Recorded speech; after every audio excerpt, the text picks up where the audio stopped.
You have had your eye on Razer's newest and fastest 12th gen laptop yet, and you might be wondering, is it worth that hefty price tag? You'll know the answer to that by the end of this very thorough and honest review of the all-new Razer Blade 17. You may be coming to this video from my more entertaining unboxing video of this beast of a machine, but this video is the serious one that'll actually help you determine if you should buy this laptop. If you watch the whole video, it may just sway your decision to one of its competitors. Stay tuned for my take on the design and build quality, performance benchmarks for both creators and gamers, a look at the internals, actual battery life in real life, quality tests on the speakers, the thermals, the webcam, fan noise, pricing breakdowns, comparing it to its competition, overall pros and cons, and now finally VR tests as well. This model has the all-new 12th gen i7-12 700H CPU, a 3080 Ti GPU, 32 gigabytes of 4800 megahertz of DDR5 RAM, and a 17.3-inch 240 Hz QHD display. In my opinion, that's the sweet spot of laptop display resolution. This laptop starts at a steep $2,700 for the i7 with only a 3060 GPU. Right now, that configuration is actually out of stock on Razer.com as of this recording, so I included a link below for the B&H listing as they still have some. But for the higher end configurations, the i7 model that we got with a 3080 Ti GPU costs $4,000. That is a lot of money. The closest equivalent Alienware X17 is only $3,600. And you can see here that it also costs quite a bit more than the 12th gen MSI GE76 as well. That computer is super powerful and yet still $550 less expensive than this machine. I put links to my reviews for both of those beasts in the description below for you to check out after this video as well. But keep watching to see if Razer's extra features actually justify this much of a pricing difference. Alright, first let's talk about the design and build quality. Despite the overall sleek and thin design, it's very stiff and has a nice weight to it and feels pretty good in your hands. This gives the impression right off the bat of a very solid and premium build quality. It's made of an anodized matte black aluminum material that's very smooth yet sharp and chiseled on the edges and reflects light in a pretty appealing way. That is, until you get fingerprints all over it. They claim that it's fingerprint resistant, but I didn't exactly have that experience with my heavy usage. Now, considering this is the thinnest 12th gen 17-inch laptop that I've tested, I was pretty surprised to see a somewhat thicker lid and extra strong hinge. These factors all led to very minimal screen flex and screen wobble. The lid also closes very firm and secure as well due to its magnetic top edge. I did actually find this a little annoying though, as it required the use of my fingernail and the most force that I've ever had to use when opening a laptop lid. On the keyboard, Razer brags about the larger key size, but because of the shallow key presses and little travel distance, it actually felt a little awkward to me.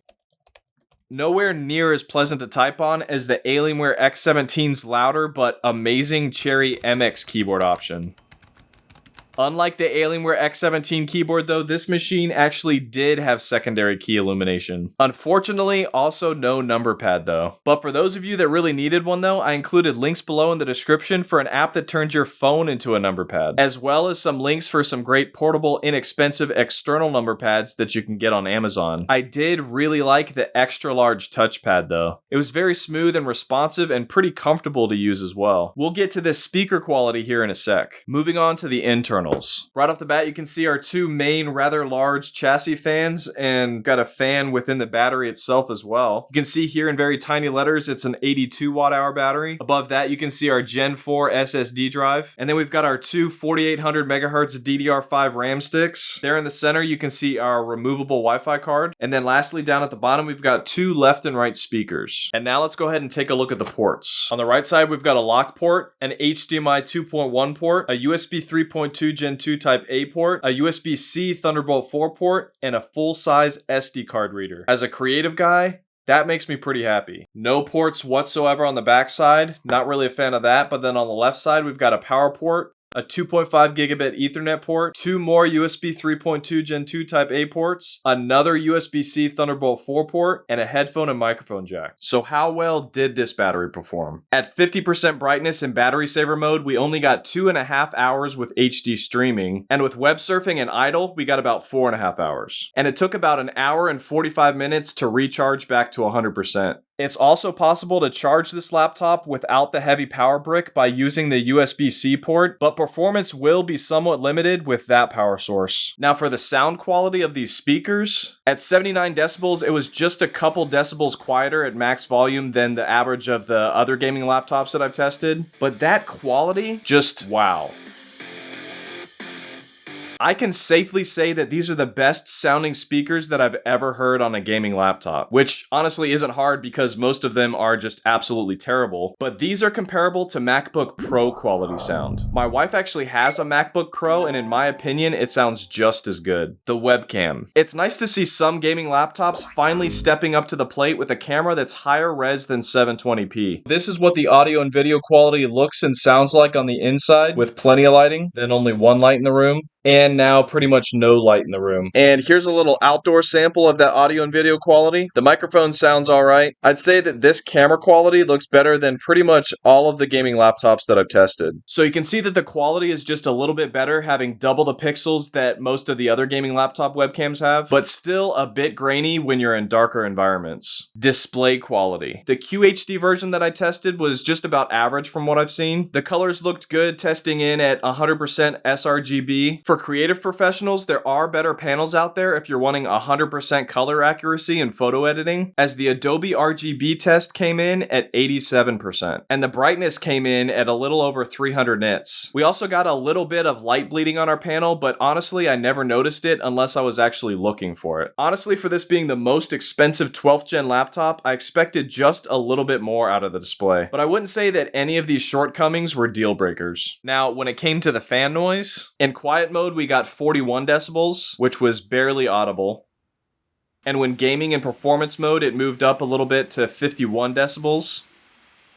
And at full speed, also 51 decibels. This tells me that the Razer Synapse software automatically chose full speed fans when doing intense gaming, which honestly I'm fine with because these were the quietest fans in a 12th gen laptop that I've seen yet. But more importantly, how well did these fans actually get rid of heat? Neither the touchpad, palm rests, or the keyboard got uncomfortably hot during heavy use. For actual gameplay, here you can see the Razer Blade in red compared on 10 different games to its two other main 12th gen competing machines right now. It's kind of right there in the middle, with the Alienware X17R2 reaching very high temperatures and the MSI GE76 being the coolest. Then here's my 4K tests showing temperatures getting a little bit closer to each other, but still in the same order from coldest to hottest. Switching over to the GPU, and this Razer Blade 17 actually got the hottest temps out of 6 of the 10 games that I tested in HD. But then when stepping up the resolution to 4K, it had the lowest temperatures on every single game. The main reason for this though is that this computer has a slightly less powerful GPU, which leads us to performance and gaming benchmarks. For Geekbench 5, we got a single core score of 1750 and a multi-core score of 13,334. Again, right here in the middle compared to the other two. But things were just a little bit different with its Cinebench R23 scores, which simulate its raw rendering power. For single core, we got a score of 1812 and a multi-core score of 13,247. This was the fastest single core score, but surprisingly the slowest multi-core score. And these were our results for 3D Mark Time Spy. The lowest score here, but these were all so very close on this one that it doesn't really make that much of a difference. Browser Bench Speedometer, which measures the speed of web applications, also had a rather low score of 116 compared to the 221 on the X17 and 232 on the GE76. By the way, I've also got video and product links for those other two machines in the description below. Now for the hard drives, yeah, all three of these machines had insanely fast SSDs and very close speeds to each other. Now for our Pugent benchmark scores for creative professionals. For Adobe Premiere, we got 1026, After Effects 923, Photoshop 1104, and DaVinci 1107. Unfortunately here, the lowest in every software except for Premiere. This was reflected with actual export times as well, as you can see here with my simple 10-minute export test. tests. I also started using PC Mark 10, which I tested on the GE76 as well, to which they both scored very close to each other. But for actual gameplay, here were the average frames per second we got in gaming with these 10 games in HD. The Razer having the lowest FPS on the majority of games, and the GE76 again being the champion. But then moving up to 1440p, it only had the lowest FPS on 3 of the 10 games, surprisingly. And then at 4K, these numbers got even closer to each other, but with the Razer performing slightly lower than the other two. Now, I just got an Oculus Quest 2 headset, and my unboxing video for that is coming soon, but I was able to do some VR tests on these last two machines. I connected it with the Oculus Link cable and played some Half-Life Alyx and Microsoft Flight Simulator, and oh my gosh, those games are just...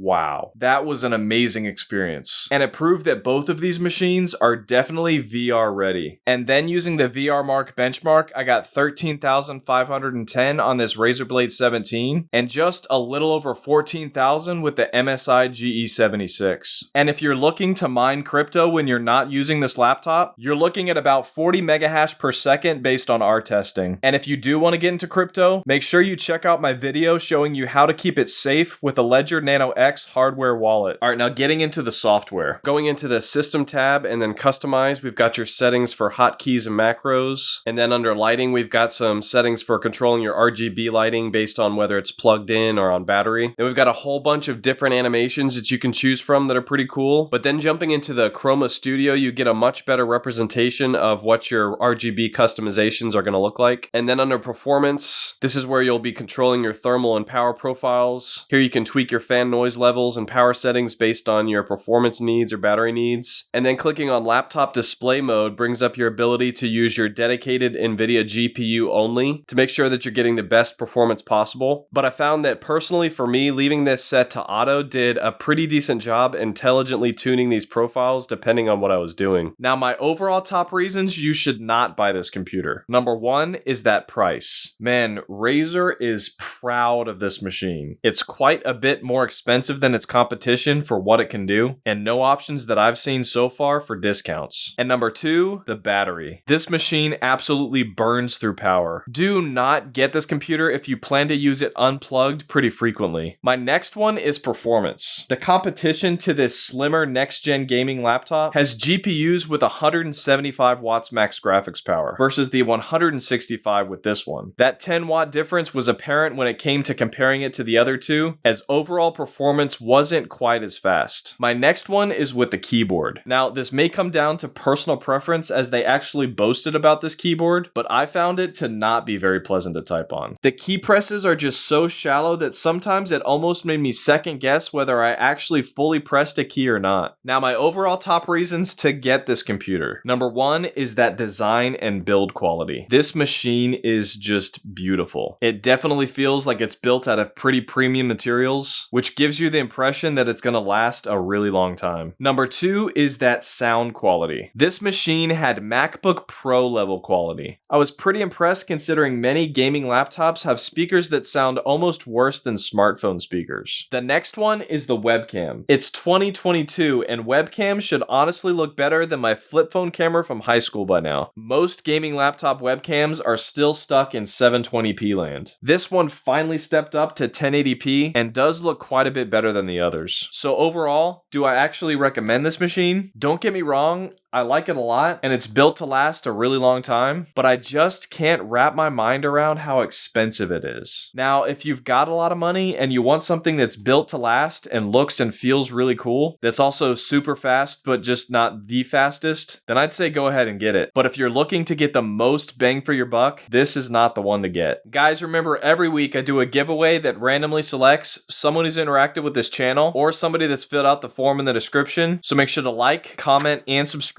with notifications turned on to keep an eye out for that, as well as staying up to date with all of my latest gaming PCs and other cool gaming tech. And if you're publicly subscribed, by going into settings and turning that on, not only do I guarantee to respond to your comment, but your comment gets replied to first. If you're gonna be getting this computer, please make sure to use my affiliate link in the description below, as I get a small commission at no cost to you for every single purchase made. Or if you just want to help support this channel and help keep it growing, please consider becoming a channel member by clicking on the join button below. And the winner for this week is... Raymond.